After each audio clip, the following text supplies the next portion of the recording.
What's up, everybody? I'm Jeremy. You guys are watching Morphs. This week's video, I'm going to go over the steps I took to having a successful breeding season. And hopefully, if you're going to be thinking about getting into breeding, or maybe your first breeding season wasn't successful, hopefully this video helps you out and gives you some stuff to think about. So, before we get into this video though, hit that subscribe button, hit that notification bell, hit that like button, and on top of it, leave me a comment. Let me know what you guys thought of this video. Let me know if you guys have any ideas for future content coming up. So, let's get into this video. The big thing that helped me out was planning my pairings. And not just like not like the short-term pairings, more of like the recessive stuff. Our first season, I went and made double het Exanthic Clown stuff. This season, I'm working on double het Desert Ghost Exanthic. And basically almost every pairing actually had a recessive project thrown into it except for one. Yeah, except for one. So you got to think your pairings through. Recessives are definitely where the market is at right now. And I think it's where the market's going to stay. Your double recessives are the big thing, your triples, and eventually some people are actually starting to get into this quad recessive stuff. So recessives are where the future of this hobby is at least for ball pythons anyway. So plan your pairings out. Also plan out how much space and everything you're going to need, because recessive projects take a lot of space. You're going to be having a whole lot of holdbacks, and all that stuff accumulates and racks up. So you're going to have to make sure that you're thinking of that. Also have a vision of where you want your project to go. Like for me right now, my Exanthic project, my end goal is Desert Ghost, Exanthic, Clown, like basically Desert Ghost, Exanthic, Batman is what I want to hit in the long run right now. But, I want to combine Desert Ghost, Exanthic, and Clown all together. Go for that triple. Like I said, right now I have the double het Exanthic Clown stuff growing up. Going for the double het DG and Exanthic this year. So hopefully we hit on those. And just gonna slowly combine everything and, build that project up, because Exanthic is my main focus that I'm working with as far as recessives go. Desert Ghost and Clown are kind of just, I don't want to say the byproduct of it, but they're the things that will make my Exanthic projects even better. So that's why I have them working with my Exanthic. The next big thing is working with what you like. Everybody has different tastes, and not everybody's going to like the same thing as you, and you're not going to like the same thing as everybody else. You may not even like the hot new, in gene at the moment. I know like Ultra Male is a huge thing right now. I have seen a couple Ultra Males now that I really do like. So it's kind of catching my interest a little bit. But Ultra Male, for the most part, just doesn't really do it for me. Sunset was another gene that wasn't really doing it for me. Now I've seen some examples from some other people that I know, and Sunset's caught my eye now too. You just have to stay true to yourself and work with what you're passionate about. Because with salesmanship and everything, your passion for the stuff you're working with will shine through, and your customers will see how passionate you are about what you're working with, and they're more likely to buy from you. And let's face it, you're not going to go and buy something from somebody that's just kind of like, meh, that doesn't really seem to care about what they're working with and, what they've produced. You're a lot more likely to buy something from somebody that is super passionate about it. Like, I would not be the best salesman for Ultra Male stuff. I would, however, be a lot better salesman for like Exanthic stuff, even Spider. I know that's going to ruffle a lot of feathers, but I do love Spider. That's one of those unpopular genes. You either like it or you hate it. And there's a lot of people, there's just no real middle ground on it. But I do like it. And this stuff it does in some of the combos, you're not going to replicate it. It is just an awesome gene, in my opinion. There is the flaw of the wobble. Yes, there are some snakes out there that have a terrible wobble. None of mine have that. That's, I'm just very selective with what I work with, and we'll let it at that. But like I said, work with what you're passionate about, because it will pass down into, how people perceive what you're working with and what you're selling and everything. Like I said, you're a lot more likely to buy something from someone if they're passionate about what they're selling as opposed to someone that could care less. So keep that in mind. Social media is another big thing. You're going to have to, I hate to say the word grind, but you're going to have to grind social media to get your name out there, get people to know you. Social media is a grind to an extent, especially if you're working a 9-to-5 job, you have all your animals to take care of, and then you're grinding social media on top of it. It takes up a lot of time. So be prepared to sacrifice some time and hit that social media. I'm going to start from what I consider to be the knee for social media to the best. Facebook is probably the of the social medias. I mean, don't get me wrong, I do post some stuff on there, but not a whole lot. Facebook is just not the greatest platform that there is. That's my opinion. Like it or hate it, that's my opinion. Facebook is just not the greatest for me. Instagram, however, which I just started using not that long ago, I do love. Instagram is a great platform to work with and to get your name out there, let people see what you're working with, let people see what's going on with your breedings, your pairings. It's a great way to also do record keeping to an extent. So Instagram, definitely hit Instagram and grind that out. And that's not even really a grind. I mean, I love taking pictures of all my animals and sharing them and letting people see what I'm working with and letting them see what I get to work with and see every day.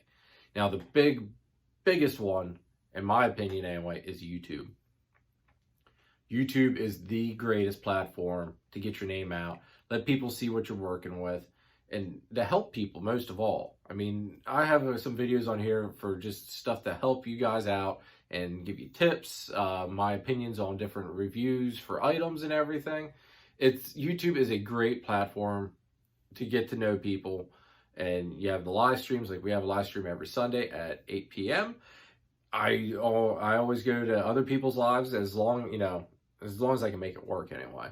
I definitely hit a whole bunch of certain lives, and that's how I met a lot of the people that I'm now friends with and consider family as well. Just get in those lives, talk, chat with everybody, and they'll start to know you and you'll build relationships with them, and it's a great thing. The community that you encounter in a live is awesome. I mean, just the random conversations you can start with people, and people get to know you, you get to know other people. It is great. So definitely hop in a live, start chatting. Don't just sit there like a lump on a log. Be, interactive with what's going on in the live, and I don't think you're going to regret it, because it's been an absolute awesome experience for me. I'm not the type of person that would have thought I'd be running a YouTube channel, and here I am sitting here talking to you guys. So definitely think about starting up a YouTube channel, and if you don't want to start a channel, hey, that's fine, but at least hop into some of those lives and interact and participate.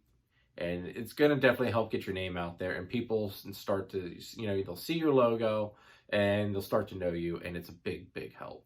The next best thing, and I don't want to say this is social media because it's really not, it's more of a sales platform thing, but Morph Market. You have to have a Morph Market, in my opinion. If you don't have a Morph Market, you're crazy. Why would you want to limit yourself to just what is solely a small percentage of the population around you? Instead of, you can sell to the whole country. As long as you don't mind shipping, it's not that scary. But as long as you don't mind shipping your animals, make a Morph Market. Let the whole country see what you're working with, and I'm telling you, you won't regret it. I have sold so many snakes off of Morph Market. I've sold so many snakes just basically because of YouTube videos. People seeing what I'm working with and what I'm producing, and people hit me up and go, hey, if you make this, I want it. And, a lot of my snakes sold that way as well. So definitely make sure you guys have a Morph Market, because you will not regret it. Morph Market even has a free tier, I do believe. And I forget how many, I think you're allowed to list like 2 or 3 snakes like a month or something like that. They can only equal, like, there's a monetary limit on it, but I mean, you're not going to regret it. Give it a shot. You're not going to regret it. Just take my word on that. You will not regret having a Morph Market account. The next big thing in being successful, in my opinion, is reinvesting what you're making from selling your hatchlings and everything. Reinvest it back into your business. whether that be rack systems, like what you see behind me, or more snakes. You have to reinvest into your business, because otherwise you're going to eventually hit a standstill, and it's not going to end well for you. You have to keep adding fresh new genes. You have to keep freshening up that gene pool, so that way you don't have a whole lot of inbreeding all the time. You can do, a little bit of inbreeding here and there. That's not a terrible thing, but you need to make sure that eventually you are adding fresh new genes into that gene pool. Just that way you don't start getting some really goofy birth defects and all that weird stuff. But definitely reinvest. Like I said, rack systems, adding new snakes from different breeders, that work with the projects you're working with, and like ultrasounds. If you want to get an ultrasound, that would be a great investment. That's something I hope to get this season. So all these things are reinvesting back into your business, which it's in turn going to make you more money in the long run. Because, if you're adding more new genes into your gene pool, you're going to be making bigger and better snakes in the future when those animals, grow up and are breeding.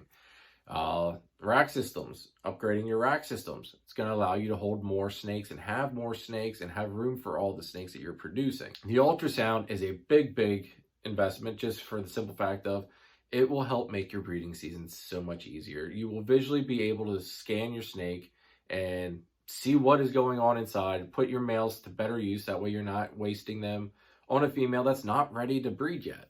So reinvest in your business, and I promise you will be successful. You may not make a profit your first season. You may not make a profit your second season. You may not even make a profit your third season, depending how much you reinvest into your business. But I promise you, in the long run, you will start turning a profit, and you will look back at your startup of not having a profit and think, wow, I'm glad I did it that way. Because that's basically how I'm doing mine right now. I did not, all said and done, I don't have anything money-wise left over from our first season. Everything I put back into the business. And our second year, I'd like to turn $1 profit. That'll make me feel successful, because you know what? All the money I'm hoping to make this season, I'm going to dump back into the business. Hopefully buy an ultrasound, add some more rack space. Originally, when I designed the snake room, my man cave was supposed to be on the other side of the wall. Now that I see how much time I actually spend here in the snake room, I realize that I'm really not in my man cave that much. And I'm thinking about expanding the snake room to where the man cave would have been. So basically that would be doubling my snake room size, which is something that, the way I'm planning on going, I'm going to need the space. And especially since I'm working with not just ball pythons, but carpet pythons, it would be a very smart move, because, carpet pythons take up a little bit more space, just simply because I'm going to keep them in PVC enclosures and not rack systems. So they're going to take up a little bit more space, and they have a lot of hatchlings on top of that. So they're going to need more, I'm going to need a lot more hatchling space. So, just thinking there again, the planning, thinking ahead as to what's going to be, help make me successful in the long run. So I hope this video helped everybody. That's my tips to being successful. It's what I've done so far to be successful. Like I said, leave a comment down below. Let me know if there's anything that I said you would change, or that you don't agree with, or let me know if you agree and you think I've pretty much stated a good basis of how to be successful your first season, or even your second season. We'll catch you later. Make sure you guys hit that subscribe button, hit that notification bell, hit that like button. Like I said, leave me a comment down below. I'd love to hear from you. And we'll catch you next time. Take it easy, everybody. Later.